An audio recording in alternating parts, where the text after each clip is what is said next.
everybody, it's Cinnamon Cooney, your Art Sherpa, and today's a very exciting day because we're going to be doing line and wash, and the subject's going to be a couple in the rain in a cherry blossom forest with an umbrella, which is like the most romantic, and it's surprisingly beginner friendly. Now, during this lesson, I'm going to explain to you all the materials I'm using, and today's a really fun class because we don't use a lot of materials for this one, like in paint color. I'm going to explain every technique. I'm going to demonstrate everything that's going on so that you can duplicate this for yourself at home. All you've got to do is really just watch and paint along. If you're here during the live course, you can ask questions. If you are going to ask questions, it does help us if you put them all in caps, and we promise we won't think you're yelling at us. To help me do all this craziness is my husband, John. Hello. He turns on all these cameras and makes sure that all the streams are streaming. And he also watches you guys in chat and make sure that I see questions. If I miss your question, go to the YouTube channel and put it in the comments, and I will get to it because I am first and foremost an art teacher, and I like to teach art online, just for free in the craziness that I am. I am so excited to see everybody today. Oh, I know. We have a full house on both channels. Both channels. So this is kind of basically what we're going to be doing. This is a great class if you've been trying to learn watercolor but feeling frustrated with it, because it's kind of a no-fail in that you have these anchoring lines that allow you to construct the image while in a relaxed way learning the techniques. How fun am I? Now, first thing, I don't expect beginners to know how to draw. I do encourage drawing. We do sometimes teach drawing. I recommend you learn drawing, but it doesn't have to be the first art skill that you take on. And tracing is definitely not cheating. Because of that, we provide from our website for download, or if you're in the event on Facebook, you will have seen it. If you're on YouTube, you got to go to the website because they don't give me a way to give you the images yet there. You're going to take this, print it out, and rub, and this is the magic tool, just a regular pencil on the back, all over the back. When we were at the retreat, a lot of the people who came with us, that was their first time to do a traceable, John. It's a good technique, and this is just kind of quick. If you want to be, some people are don't like little bits of the graphite being on their paper where it doesn't go, and that's very stressful for them. The trick to that is to tape your image to the window. The lines will show through the paper and the light, and then very carefully just graphite the lines so you can transfer. There's always a way to make it work. You'll notice that I have taped it down in 2 places, and I do that so that the image doesn't shift or move in case I have to check something to see if the transfer is going on well, or if there's something that I want to do to make sure that I've got where it's been, and also so I can, so what happens when you don't tape it down is that it can shift on you and it becomes kind of like a double exposure. It gets real weird. Just tape it down. You can hold it with your hand. It's a much harder skill. And I'm going to take a colored pencil. This is an extra nice colored pencil. I know this is an extra nice colored pencil. I see Sharon who's saying she loves my hair, and I see Colleen over on Facebook, and Heather. And I see Essa on YouTube also noticing the hair, and Phyllis. Yes, I have finally gotten past my COVID hair. So I did get vaccinated. That's just what felt right for me. I got vaccinated, and then I let that sucker sink in for a minute just to make sure it was going to take. And then I finally, in our area, a lot of people are vaccinating, and they're pretty cautious about everything. So I felt confident enough to go to the hairdresser, and I finally went, which was like, for me during this was like a big deal. And I understand. I am not telling you what to do. It's not my job. I'm an art teacher. And so that's, I will tell you where to trace lines. That's my job. I'm just telling you what was happening, like how I got to my hair. But that pink hair, that was my COVID hair, because I felt like I could do that myself for a sustained amount of time. I didn't know it was going to be a year. That's the longest I've had a hair color since I was in my 20s. Oh my gosh. I mean, wow, that went on. That I'm really excited to have this. Coney, thank you so much. And I see that Lula Hall is over on Facebook. It is good to see you. And I see Karen is over here too. We had such a nice retreat. It was really wonderful, the retreat. Really great weather and good attendance. We had a great meetup after, and I'm looking forward to the next one. So that's been going really well. I'm looking forward to showing you guys this. You'll notice that I'm just tracing over all the black lines. I kind of pre-did the couple because they're a little bit longer, and I didn't want you to have to sit through me doing this. for a very long amount of time. But I do want you to see me doing it so you understand how I'm going to get to the part that I ink. Now, so how line and wash works is that I'm going to use a waterproof pen. And that waterproof pen is going to be all the black lines that you see here. It's going to be the structure lines, and I'll show you how to do this. And then I'm going to just wash watercolor over it. So as I do these techniques and practice my skills, my image is going to come out gorgeous no matter what. It's kind of the coolest thing ever. I'm really excited to show it. We've got a bunch of these projects coming up, and they're beautiful high graphic projects that you as a beginner don't have to worry about doing. You can see that I'm just going over everything. I do like to let myself know where the little base of the tree is because that helps me put the wet reflection and shadow across the leaves. It's a rainy day, and on a rainy day, things reflect. If you did acrylic April with me, you're already saying in your head, water is a mirror. I know, water is a mirror. Water is a mirror. But it is a mirror. I'm going to give myself a little guidance on where my distant horizon that the couple is walking into, the far off park. And then I'm going to come along here and follow my little bank edge. This will kind of let me know where the leaves and banks are going. I'm only doing 2 colors. You could do opera pink, and I'm just mentioning that because my mother-in-law, who paints with me a lot and also helps with just everything, really likes opera pink, and she's like, can we do opera pink? And I have some important opera pink news for you guys. Oh, yeah? This is huge news. You guys ready for the huge news? Thumbs up for the huge news because it's kind of exciting. I learned that Sennelier reformulated its opera pink so it wouldn't be as fugitive. It would last like way longer than any of us need it. And I was so excited because it can be a fugitive color. That means that it runs away or it fades slowly. It's not something you significantly notice unless you work in a museum, but it's something that as an art teacher, I have to tell you about because that's my responsibility. But the Sennelier was reformulated, so it's not. So most of the modern stuff that you're getting won't be that. Now, do you see this beautiful image that has transferred there? Mm-hmm. That's a gorgeous image. I'll put my pencil back. Karen says that she just got her hair cut off. And Karen with a Y says, hi there, this is so exciting.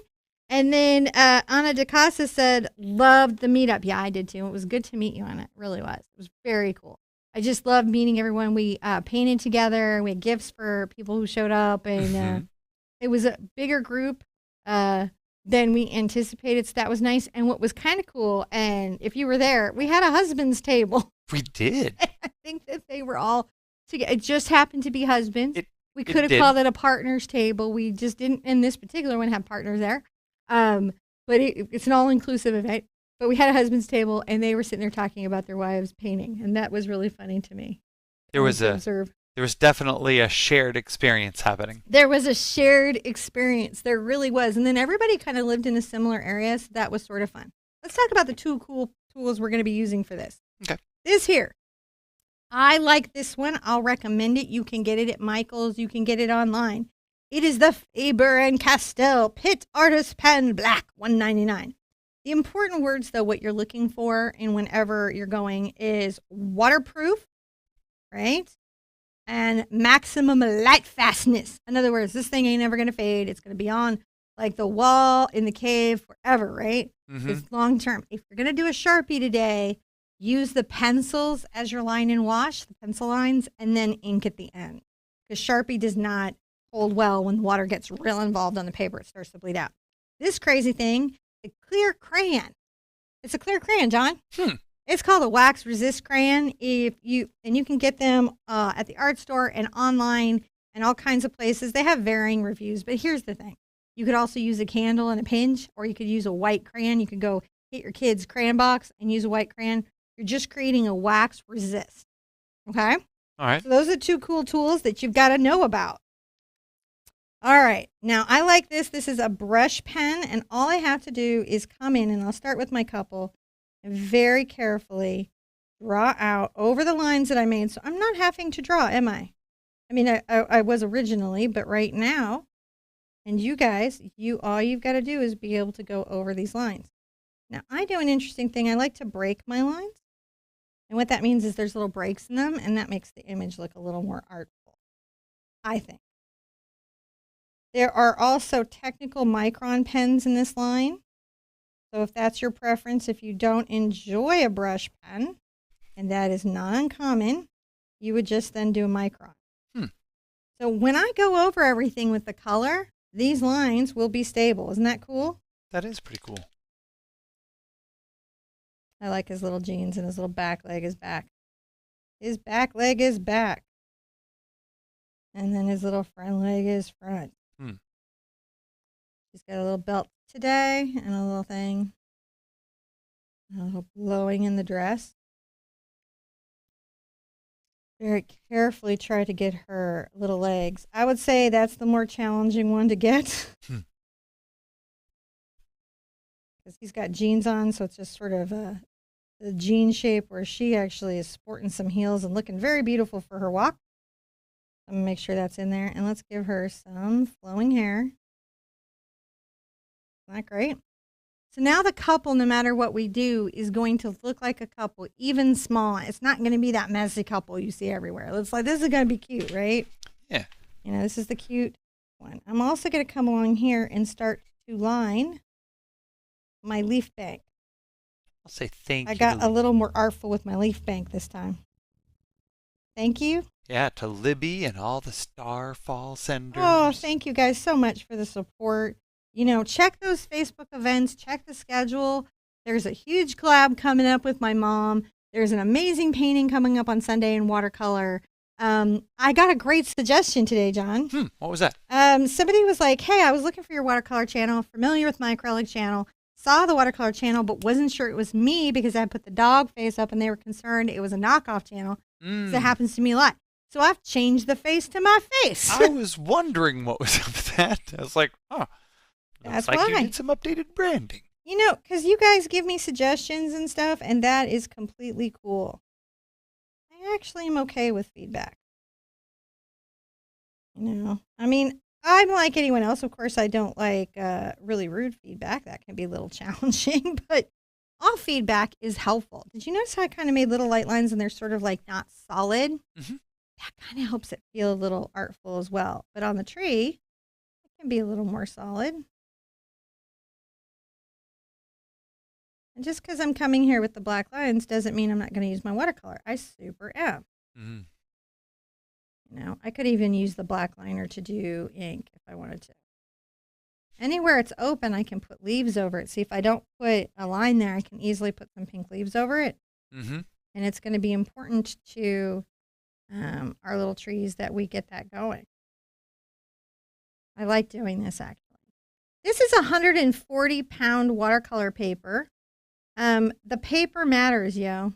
It really does. I would not get less than 140-pound watercolor paper. The weight prevents the buckling. If you can get it in a block, that's the best. If you can't get it in a block, tape the sheet down because that will prevent the warping. Because when the paper fibers get wet, they warp, you know, and the sizing kind of starts to break down. And we learned all about sizing at the retreat, didn't we? Because we had a materials expert who came to paint with us, and so we got to hear all about sizing and how the glue, and that it's almost as important as the paper because it keeps the water on the surface. That was a super interesting little learn. Just going over my light little pencil lines, and they're light, but guess what? Now that I'm doing this, you guys can really see the image, can't you? The usual complaint is like, everyone's like, I can't see the traceable. Well, you can see it now. In the upcoming ones where, oh my gosh, I've got a cowgirl coming up with flowers in her hat. Oh, yeah. Holding a horse. She's like so amazing. You're going to love her. You're going to want to paint her. You're going to want to have her in your home. She's like the dream we've all had like this last year of where we wished we were or what our lives. Well, I don't know if you're a horse person. As a horse person, it was my dream. So excited to be back teaching today. So I have literally been teaching every day. It's true. And then I did a bunch of paintings because I've got the Painted Bird collaboration coming up with my mom on Friday the 6th in August. Look at that right there. Do you guys love it? Shelly Solomon says, I just got 140 pound to use for practice on acrylic. So you can use 140 pound for acrylic. What you've got to remember is that it's thirsty. thirsty paper. A couple things that can help you is this product, gloss glazing liquid. You can also seal your paper with 1 or 2 coats of just plain white acrylic. Doesn't even have to be just that. Just to control the thirst. All right. Question, says Amanda. I don't have a marker or pen for watercolor that won't wash out. Can I line after the painting, or would it just be easier to grab a watercolor pen? So, line after the painting is entirely dry, right? That's how I used to do this. I just line after it's all over. But it's easier for you guys to line first. However, if you just have a Sharpie or something that's not going to be waterproof, absolutely line after. Just use the pencil lines as your guide, and then you'll carefully line after. And it will still work. It works either way. This is just an easy way for you guys to see it happen as it's going, right? I'm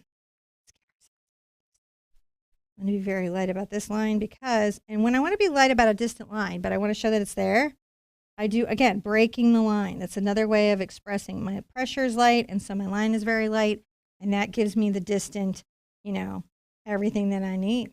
Okay. Joy says, can you resize paper? Yes, you can. You can absolutely, you buy paper sizing and you can size your paper, and I would definitely follow manufacturer's instructions for that, but you can absolutely do it. Sizing smells, but it's awesome, and it works really well. It's always had a smell to it. Oh, I love answering your questions. All right, now we're here. I want to let this dry for a little bit. So while it's drying, if you have one, and again, if you got a candle that's clear, a little votive for the power outages or whatever, but if you've got a kid, grab their white crayon. Will work for this purpose. And then when you can, grab a clear crayon. And then when you're messing with your kid, replace all their colored crayons with your clear crayons. It blows their minds. They're like, something sucked all the color out of my crayons, Mom. I got 48. I bought them on Amazon. It was one of those when you have to buy bulk, like too many for a small amount of money. I got like 48 for a few dollars, and I was like, oh. So yes, pranks happen. And then also we gave people who came to the retreat some. I'm going to come on the right side of my tree here, left side of my tree, and I'm going to add just a little bit of this crayon. And what's going to happen here is this is going to keep the paint, right, from coloring, covering the paper. These break a lot. They did not get great reviews. I'm going to tell you real honestly right now. They did not get ideal reviews in any way. People were just like, I'm not loving it. Joy would like a sizing tutorial. Okay, for you, Joy, anything. But in general, I'd be like, sizing. Is there a resist pen? I believe that there is. There is it does frisket, liquid masking agent, which would work here too, guys. You had a bunch of liquid masking agent. Yeah. Everywhere I'm just putting the little crayon down. You could absolutely put a little light on her dress here. And maybe a little bit on his pants. Kind of nice to do. Go ahead and resist a little bit into the tree. It's just nice because sometimes it's hard to hold the white on your paper. And this lets you do that a little bit. Another thing I'm going to do, I'm going to turn my paper to the side so I can do this well. And I have to imagine. I come here and I'm going to make little marks. Kind of wiggle back. These are going to be little water reflections when I'm done. It's super fun. By the way, this is super fun to do with kids. These wax resist, again, because if you get them on Amazon, you're going to get 48. So trust me, there's a million projects you can do with them. A lot to do. I checked that out because I was like, man, that's a lot of clear crayons. So once pranks were done and gave some to the retreat people, then I'm like, okay, we're going to do some kid projects. All right. Desiree says, I'm so excited. I stumbled across nature journaling, and now Sherpa has taught me how to do watercolor, and I'm thinking about adding that to the homeschool curriculum soon. Watercolor journaling is fantastic. If you don't get acrylic involved, you don't even have to use Dorland wax to keep the pages from sticking together. So you could.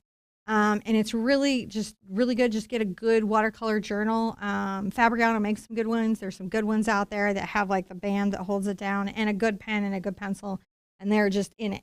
They're just in it. All right. This is wonderful. I'm going to take my big brush. Actually, I'm going to do my couple first because I want them to be tidy. I'm going to throw you around. And I'm going to get my number 14 soft aqua wet. Now, here's the deal on this brush. I love this brush. It is imitation squirrel, and I did confirm with the manufacturer there is no animal in this. It's entirely synthetic fiber. It works just like animal hair. So you don't have to do a sable. You don't have to do anybody alive or a squirrel, and it performs just as well. I've been blown away by that. Just letting you know. Quinacridone Magenta on my palette and Payne's Gray on yours. If you have the watercolor pans, they're like the circles. Just pick a bright, like the pink that you like that's a magenta, and your black. This is 2 colors. If you feel like getting an opera pink in there, by all means enjoy. You can do more colors, but we're just showing you guys how you can do things with just 2 colors. Okay? I'm going to wet out my paint here. Notice that I come to the edge. I'm just saying this because sometimes if you've never had tube watercolors or watercolors, you don't know that you're supposed to thin it out and wet it out like this. See how I'm adding a lot of water? And I'm thinning the pigment so that I have color, but it is diluted. All right. I've got a paper towel here so I can control how much water is on my paper. I'm going to come right here. I'm rinsing out because what happened is I got some paint on my brush that shouldn't be there, and it was going to make a moment for me. And not a fun moment. Let's get our little umbrella a little wet. Pre-wet the umbrella, like you do. And then we're going to just kind of wash in the beginning. And you can see where I put the wax right here across the top of the umbrella. It's already making a reflection. I can come here and get a little darker color. Mm-hmm.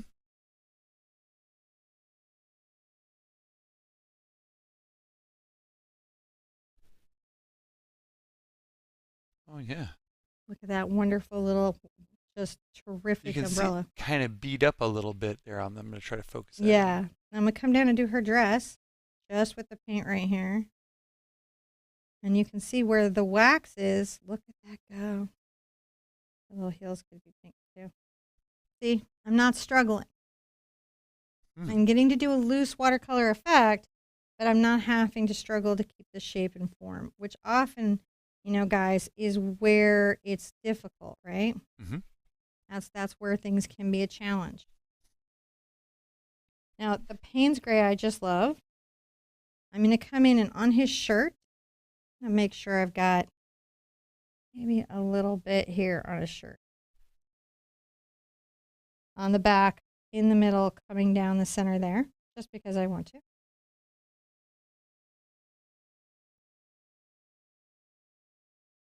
And he's all gray. Her legs are gray. Gray hair. Okay. Now we have a little gray couple. Not hard, but I'm going to get some darker Payne's Gray. Notice I'm loading it heavier onto my brush. If you're on the wet pans, you want to get that wet and really like kind of load it into your brush, right? I'm going to come here and under the umbrella add maybe a little bit of darker color because they're in shadow and the front leg could be darker. Okay. A little more in shadow, which puts his one little calf back. We're really getting to paint quite quite an interesting image without actually having to stress over construction. So there they are. They're really wonderful, and they're in. That's all it takes to get them in. They're just a light little couple, and they're going to be just happy. You can come back when they're dry and add some glaze over it, and we will. Mm-hmm. You absolutely can. I'm going to do an interesting thing. All right, I'm going to take a bigger brush. You can use your round. I'm live, so I've got to cover more paint, water, like paper in a quicker manner because you guys are watching live. But at home, take your time. You can use whichever brush you want. I'm going to use my Quill, same line, same company. It's just, this is just the most medievally of the brushes. And I'm going to come here and I'm going to kind of pre-wet some paper around where my trees are. I'm kind of doing the upper third, guys. And I'm not doing the trees. I'm kind of going around the tree branches. Mm-hmm. I'm going around the tree branches. You were asking a question, John. Yes. What did you use to draw the label on your palette? Did you use a special pen? To draw the label? Yeah, the little labels of the paint colors, like the Oh, Quinacridone yeah, I Magenta. did. I bought the PBO porcelain pen, and it's like for ceramics, and you like literally you can color on any ceramic mug, and then you fire it in the oven, and then it's stable. And since this was ceramic, I did that. I fired it in my oven, and it worked. It's super to duper work. I was really surprised. I just wanted to make sure you guys had something you could see. Now, so you see that's wet to about here. I haven't gotten the branches. I'm going to get my brush, my 14 round, and I'm going to load up a heavier watercolor of the quinacridone. I'm going to come here and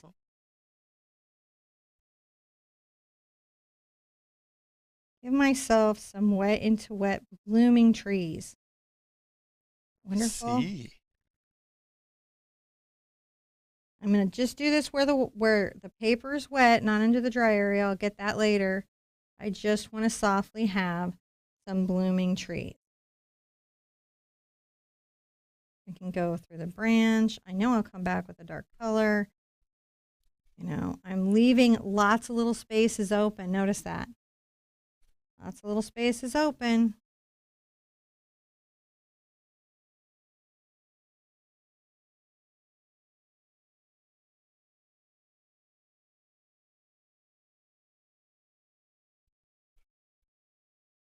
Make sure this is wet through here because I do want this to be a very soft application of tree. I want my trees to be soft, guys. And sometimes your paper will start to dry out. You can see I am wetting this out with my number 14 round. So it's not that you have to have the quill or a bigger wash brush. It's just that sometimes it's nice to have a wash, a round, and a bright in your paint sets because they help you do lots of different techniques. You'll see that where I'm putting paint down, where it's wet, it's going to bloom out. It's going to soften. That's what it's going to do. And I can just kind of go around randomly, leave little white spots, leave little areas where the leaves maybe are backlit or something has happened, you know. Ooh. So this down here and through there so that the trees have a little bit. Isn't that great? It is. I really like that. And that's just the start of these just sort of very nice light little trees that are going on. You had a question? I do. Okay, I have an answer. So Amanda was asking, are you considering doing any little brush watercolor paintings? Yes, and this is something if you're willing to line for them, they can do. This is kind of an all age appropriate thing because they're learning the techniques. And we're really wanting to start a kids channel. It's just been finding the time. We've made puppets. We're into it. We just have to find the time. But I would absolutely consider doing that. I love mixing up crayons and watercolor. It's actually kind of fun.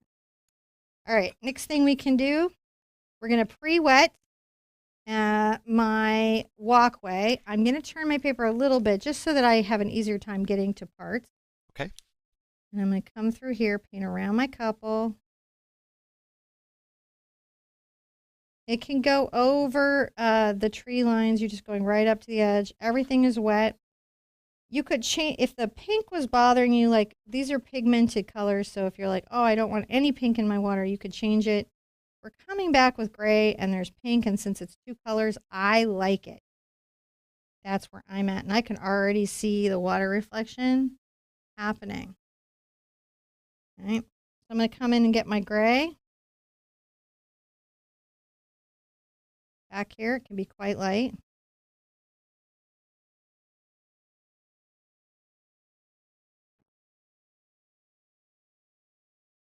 Roaming through there. Look, we're just making a nice light little walkway. Behind them, we might get a lot more little gray because they're casting a shadow, but it's a very light shadow. And I'll let this be a little streaky.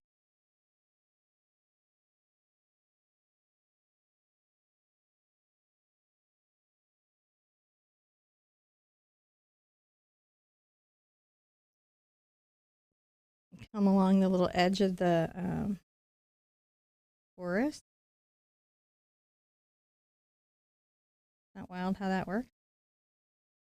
Coming along the little edge. It just looks like it's a distant wet area, doesn't it? This works because the paper is wet. Also, core watercolor, which is what I'm using in my Payne's Gray, has a lot of flow aid in it. Mm-hmm. And it really lets all of that bloom. Excuse me. Really lets all of that bloom. If you're having trouble, if your watercolor is not softening easily into the water, you could buy a product called Oxgall, Oxgall, and add a couple drops to your water, and it will do it for you, even on Crayola. Huh. Wetting agent, which is what flow aid used to be called, but they changed it because there's another product called flow aid. That's really kind of a professional grade product, and it requires some studio safety to use. But Oxgall you can use today. And see how we have water on we have this beautiful water. We have the beginning of these soft trees. Oh, yeah. This is wonderful.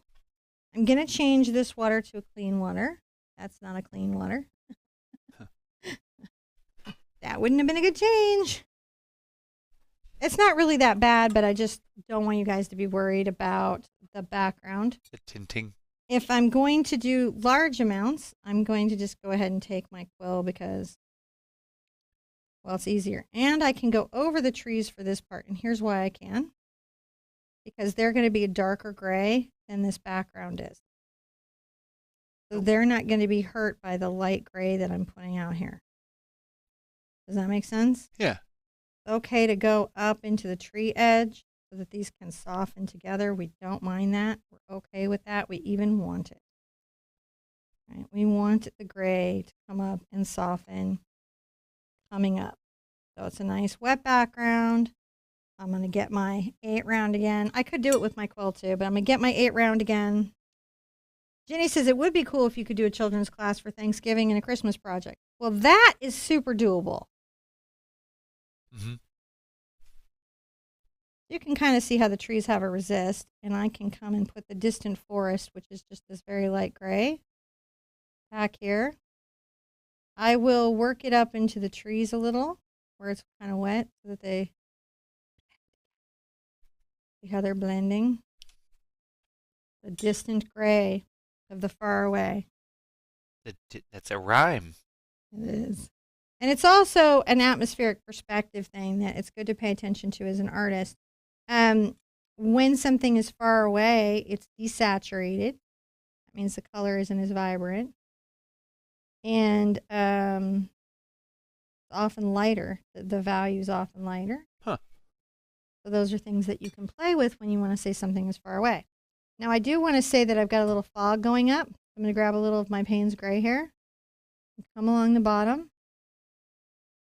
These are maybe little distant fuzzy bushes or mist. I'll let it travel up along the bottom. I just want to make sure it's uneven. And I want it to stay very light around the couple, so I won't go too deep around them because everything around them is going to stay very light.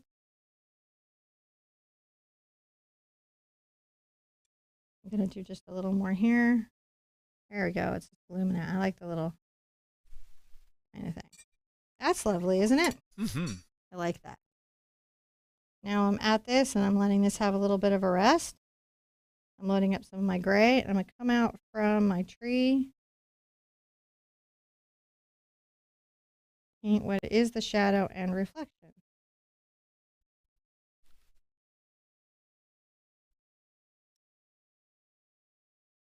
This is a shadow and kind of a reflection. It comes from the tree and then reflects very beautifully on the forest floor. I'm going to take a little more of my gray and come here now on him with that glaze and also add some personality.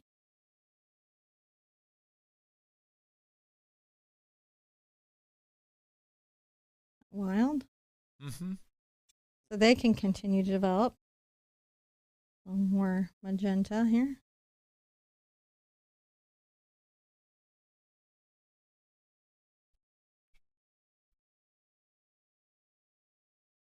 the umbrella a little pop. Rinse that out fairly well. What we're doing is we're letting this not completely dry, but be much drier than it is. I'm going to get a little of my gray, kind of darker, and I'm going to come behind them. I'm going to make a little focus shadow. Isn't that nice? That just really speaks about them, doesn't it? Yeah. This is going to be nice to have on your wall. I know Jennifer Bowman is painting this for a family member. I'm excited to see how that comes out. I'm going to make sure that I've got a nice little dark shadow along my walkway. It kind of bloomed out a lot, and I do want it to be there. I'm going to make sure that it's back.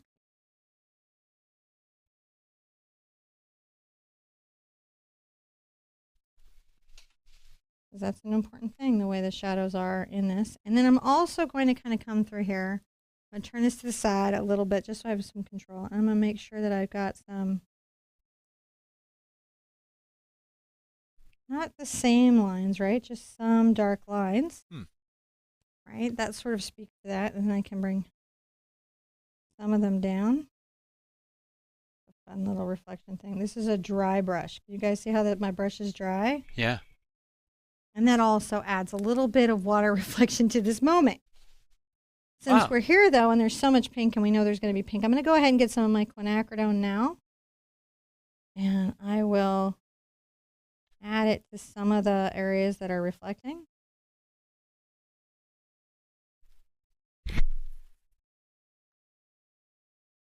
And I find it's good to add a little of the pink to everything. See, that could be Kenny Rogers and Dolly Parton. It really could. Nothing happened to them, did it? Not that I'm aware of. They sang a song together. Okay. They're islands. Okay, that's fine. That can happen. I just man, you know, I know, with it's everything weird going today. on, Like, you just want to make sure everybody's okay, right? So as far pretty as dark I know, pink, and I'm adding just a little bit. You can see it going right across over everything. And so now we've got the trees are sort of reflecting. Are you guys kind of blown away? I'm pretty blown away. Amethyst Rock says, I just picked up an Arches pad yesterday, so it's going to be rewarding to paint this. Yes, it is. Yeah, that's a very good pad for this project. See how my hand kind of pushed things out? I needed a little drier than this to do the next part. So while I don't recommend you use a hairdryer in your watercolor, you at home, allow your paper to dry completely if it's not for this next stage. Let me hair dryer because I'm teaching live, but you let it dry. And the reason that you let it dry is it's continuing to pull into the paper and to diffuse and develop and soften. And if you let a watercolor fully do that, you get almost a whole other painting out of what you think is your painting. And it's like amazing. But for the purposes of teaching, I'm gonna go ahead and dry this real quick, just enough to work and put in the tree. Okay. So I wasn't aware. Thank you guys, first of all, for joining us. And thank you for giving me all the updates in chat. I did not know that Kenny is no longer singing with us here. Hopefully he is still singing with us somewhere out there. And Dolly is still here singing along. She seems to be immortal. So, with that modern update, okay. Pamela says that she's enjoying this a bunch. Mm-hmm. All right. I am. So just a little bit. I just needed it where my fingers weren't moving the paint. Right. I'm going to take my gray. I'm going to go for one value darker than the background. I can come through my trees, so don't worry about that. And I'm going to make distant trees that are sort of in the mist. They are, the little brush stroke is thicker at the bottom. Oh, let's go over here. And I didn't ink this in because I wanted these to be light. Right? These are just distant, far away trees that you can kind of see, right? I'll bring this one up here. You can take it right up into the pink. That's okay. You don't want to go like too much to the pink, but just it's okay to go into the pink somewhat because we've got another layer. And when you're trying to say that a forest has depth, this is an important part of it. Any misty forest is going to have a few trees.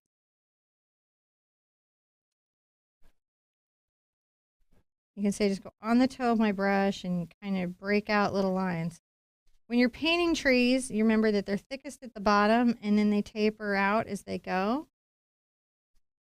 You just don't want to make like a fork, right? You don't want the taper to be a trunk in the middle and then a trunk and a trunk right like this.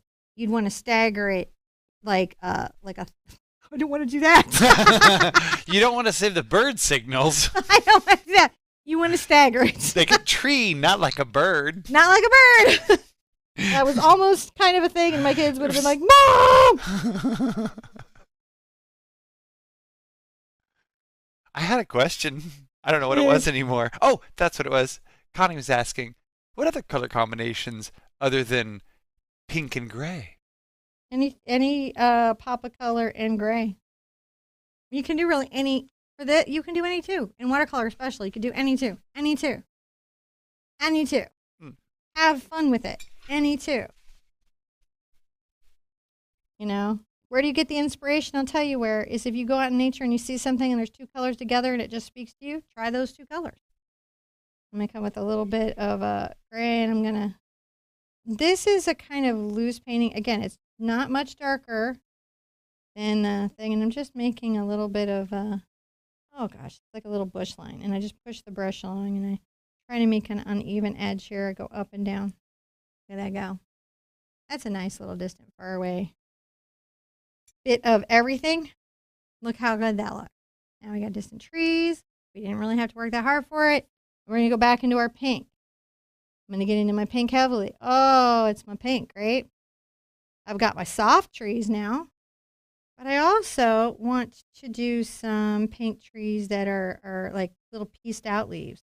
So how I do that is I just touch my brush and make little irregular patterns.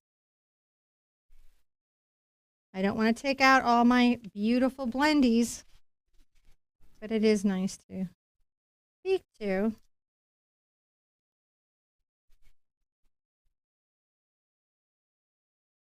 A little bit of leaves. This can be an interesting challenge, but remember, the reason you're using these lines is so that you can get a good result and practice these techniques. You're learning to paint. You're just not trying to take on all the things of everything everywhere in art at one time. Because sometimes we ask you guys to do that, don't we? Take on all of art, everything at one time.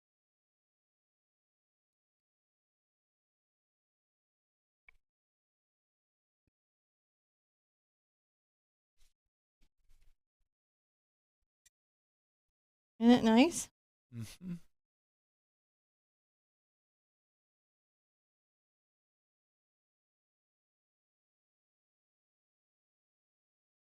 Take advantage of the fact that there's some soft pink out in the distance. Who can't enjoy that?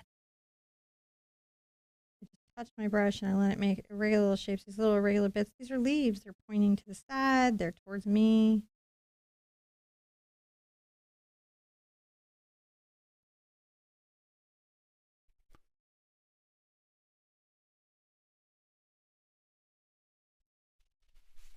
Perhaps a little bit of blossom near the couple. Whatever you guys want to do.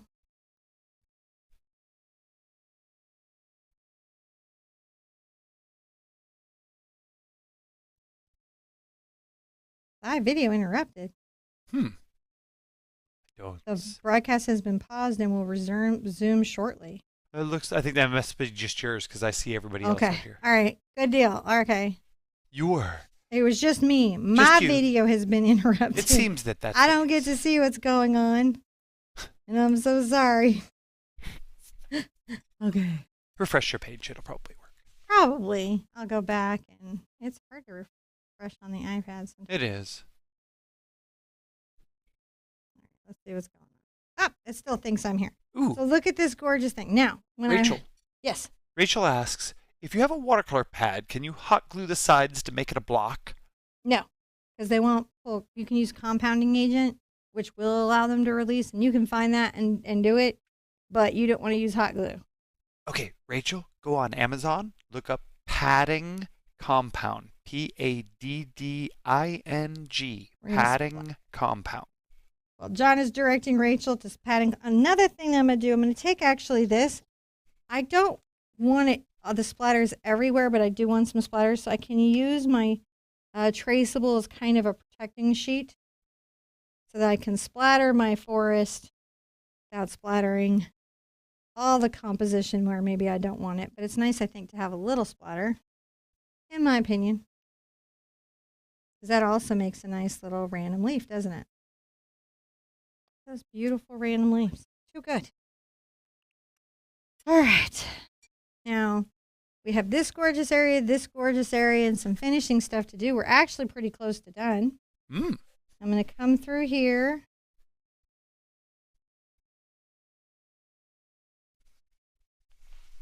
And I'm going to pre-wet. It's okay that there's a little pink on my brush because it's going to be a little mix of pink and green. I mean, not green. Gray. Pink and gray. A little gray.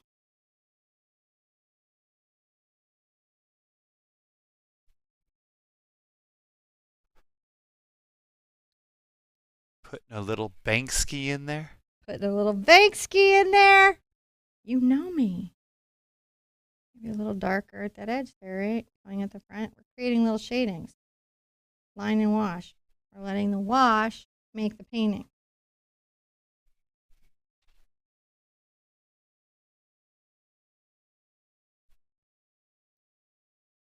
You know, I can bring the little gray up and start my trees. I just am, you know,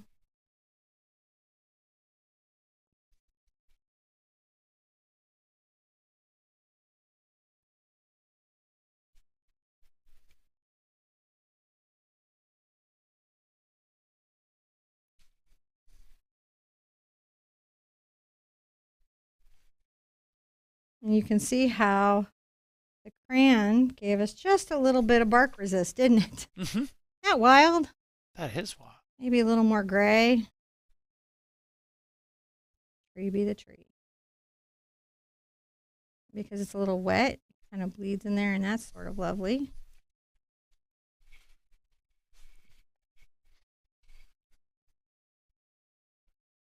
I can take my little branches out.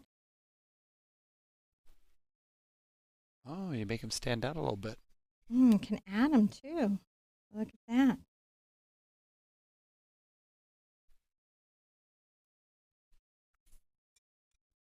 We can talk about this and kind of pull this out as well.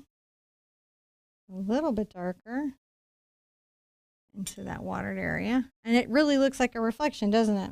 Mm-hmm. Well, all this is having a little dry and think. We're going to come here and add some little back and forth pink mark. And the pink marks are about the little leaves that are falling.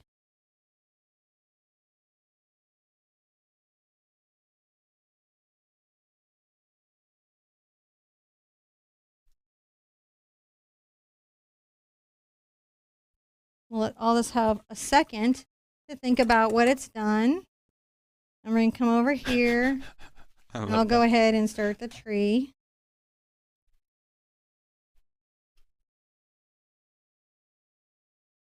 You go sit in that puddle of water and bloom and think about what you've done. Needs to. Think about what it's done.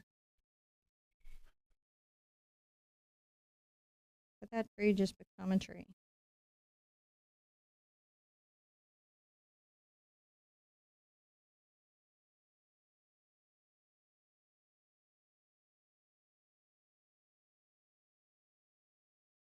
The branches can soften into the leaves above them. It's really rather magical.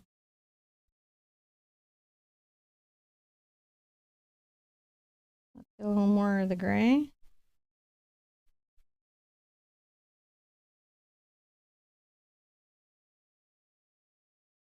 Let it bloom in. Create that interesting sort of little tree. A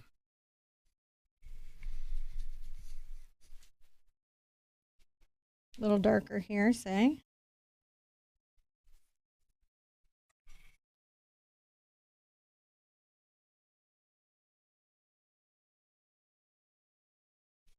And just let my paper get a little wet on this side. I'll Start the gray again over here. For another little bank ski, as John pointed out. So, where did splattering technique become a thing?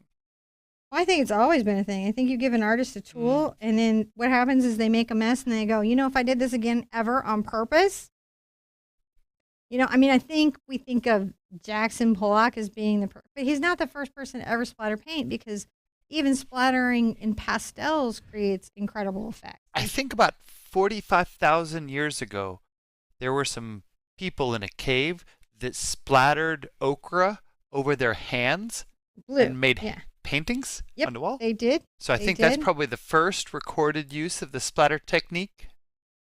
About 45,000 years ago. 75,000. I don't know. It's a minute ago. It's a minute ago. It's a minute ago. We're going to add some pink into this space, right? That bloom out. That's the forest.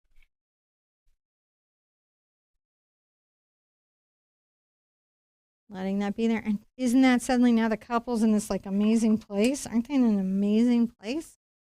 We're almost done, guys. I really, really, really, really love this. So I'm going to get some of my pink. Pretty heavily loaded onto my brush. You can see it's fairly saturated. All right. Ellen Harris says, I'm loving this. Thank you so much. I'm loving you guys being here, and you're so welcome. Check the events tab on Facebook to see upcoming stuff. Check the calendar on the website, or I try to post up like little chunks of time. I think I've got through the August 11th posted up on the page and on the community tab. I try to tell you guys when stuff is afoot. I try not to hide. I don't want dark color too far back. I want some dark color forward. And the reason for that is that, things that are far away are not as vibrant. Huh. I'm going to get a little of my dark color. I'm going to come here.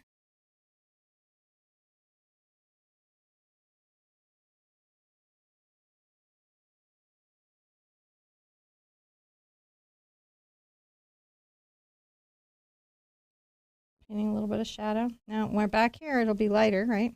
Mm-hmm. Coming forward, darker. And I'm letting it just sort of bloom and become its own thing. And bring the color out here. And you'll notice every time I do that, it kind of pulls that reflection, doesn't it?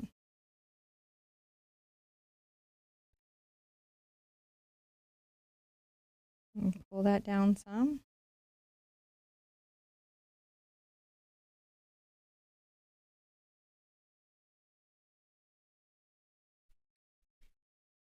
Add some little dark, right? Because the ground is dark. There's little... I want to add it. Now, notice that the paper is kind of, if you can see it, buckling. Oh, yeah.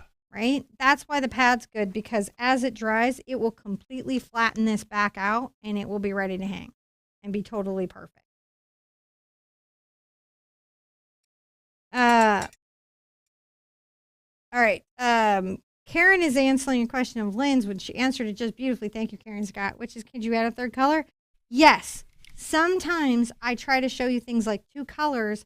So if you're on a budget, if you're not sure you want to do something, you just want to dip your toe, you can do that. And also because sometimes people really appreciate a more limited palette in their painting. There's a couple good reasons to do it. Come here and just sort of add a little.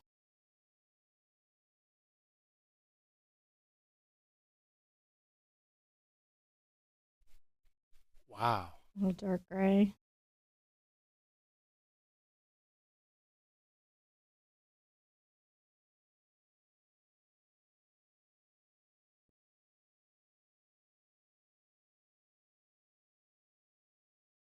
And I'm letting it bloom. The bloom becomes part of the story. I don't fight that.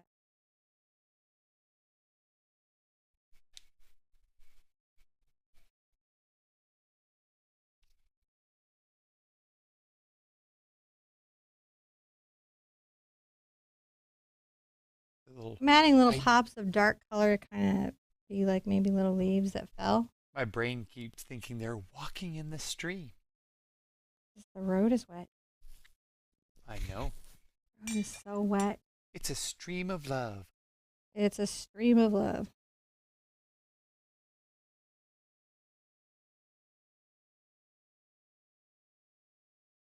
All right.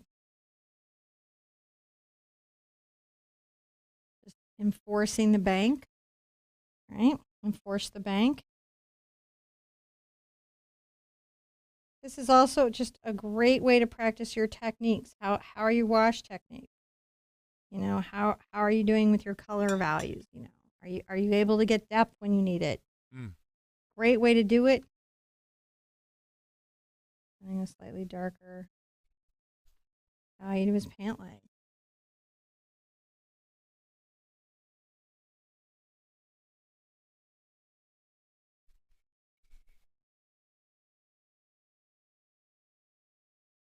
Another little wash to him.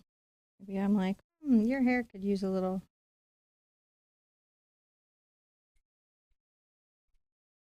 Her hair is now a little more. You can come back in on these beautifully washed trees. Sort of dry brush up a darker. Look at that.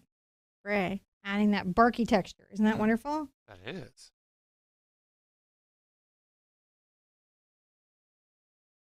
Play with the tree branches up top.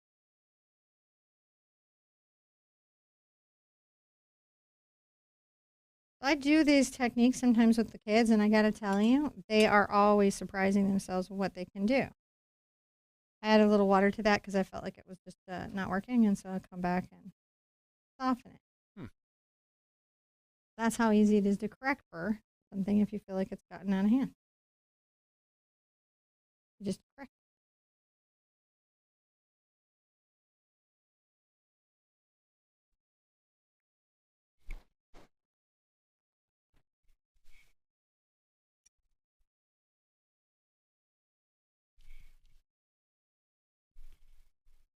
I can then bring my little shadows here and you kind of see that happening. Deepening the shadow under the tree.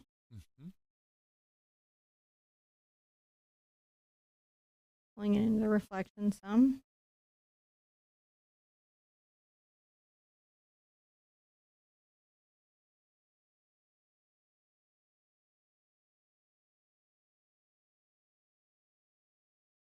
A little bit under the couple.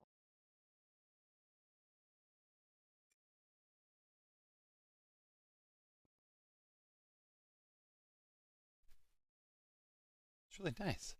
Really, really like that. It makes me very, very, very happy. And it gives us a little bit. Now I'm going to show you something, and then I'm going to dry this. But again, you're going to let yours completely develop, right? Yes. And you do. You want to let that soften and continue to develop and bloom, as she says.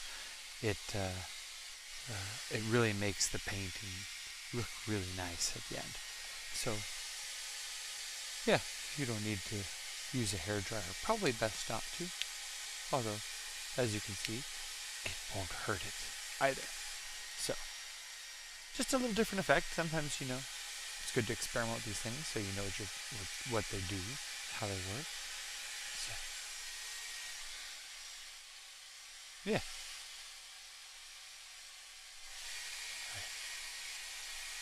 Just has to thoroughly get that dry so that the next layer doesn't bloom at all. I think she wants to be very tight on the next layer.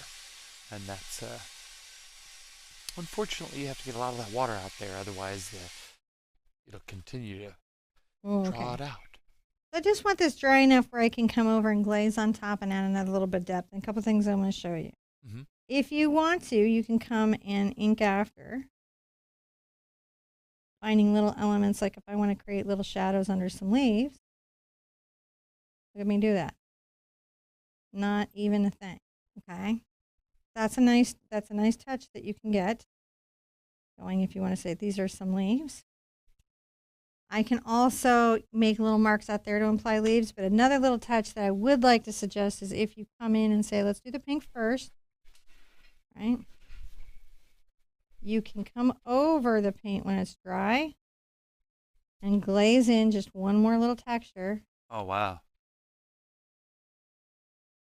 of what would be like. Maybe foliage has fallen on this.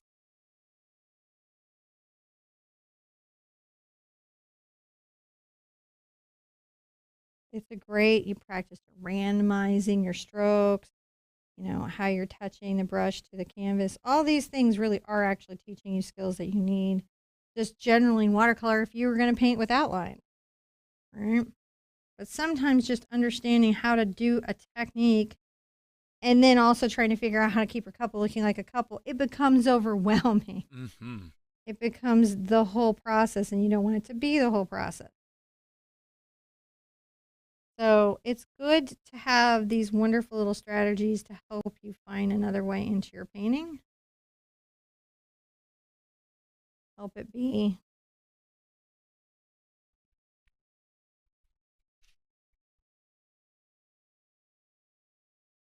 a little more interesting. Another thing we're learning is how to layer color without making things muddy, aren't we?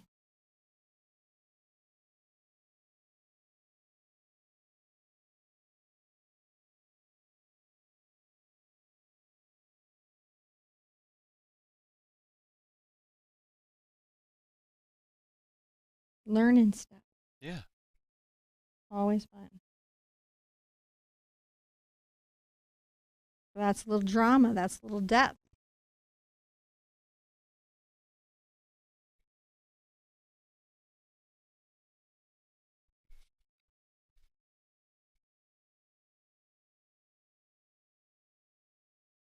It's kind of like little foliage, right? Yeah. Falling down. It's little rough areas in the.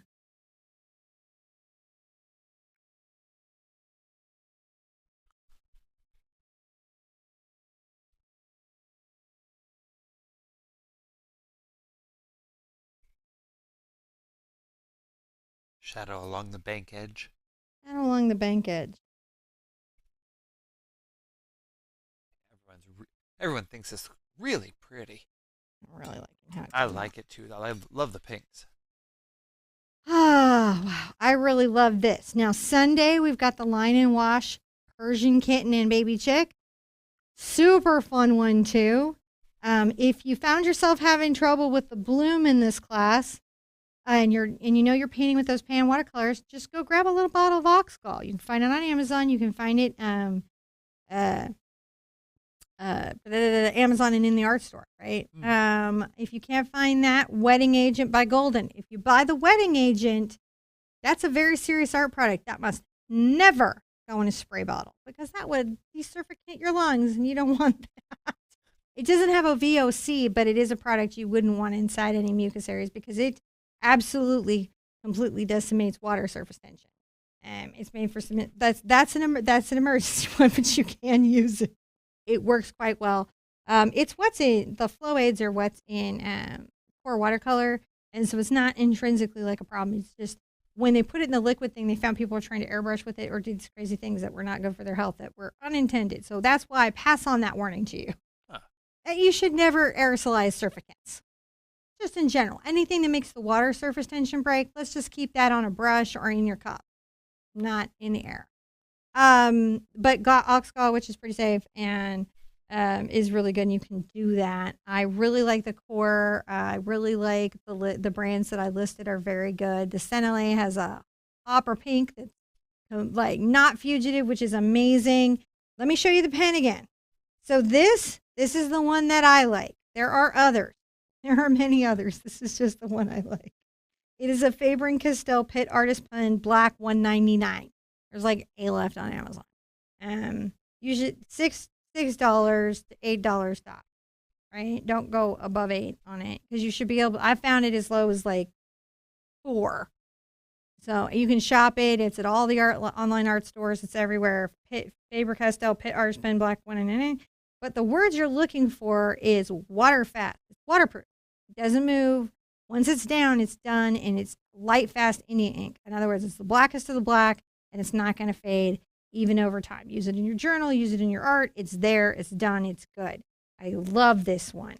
The wax crayons, I got mine on Amazon. I got a bazillion for not that much money. They're clear crayon. If you can't get that, steal the white crayon out of your kid's box. It'll work the same.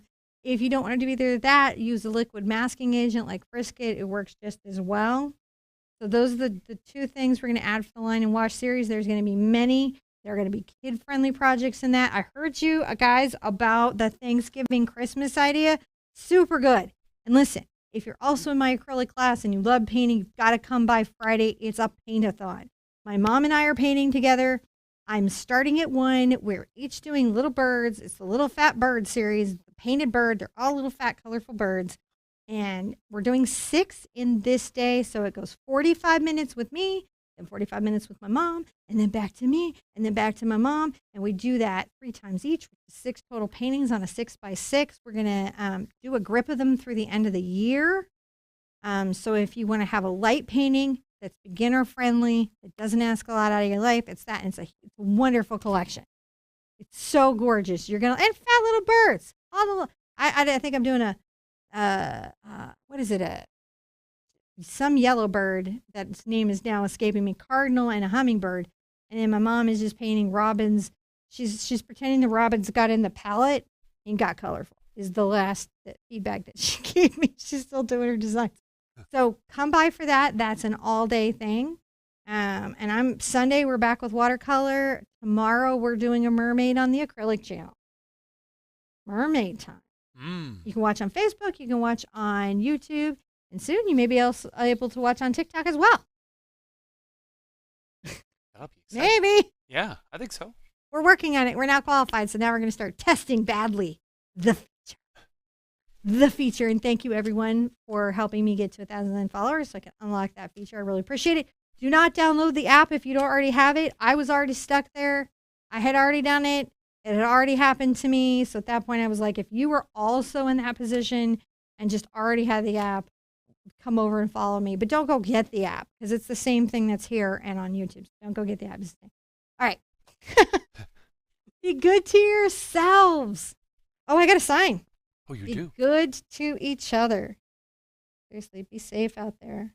We are in this together, even though sometimes it may not feel like we are. We affect each other. But be good to each other, and I want to see you at an easel really soon. Bye-bye.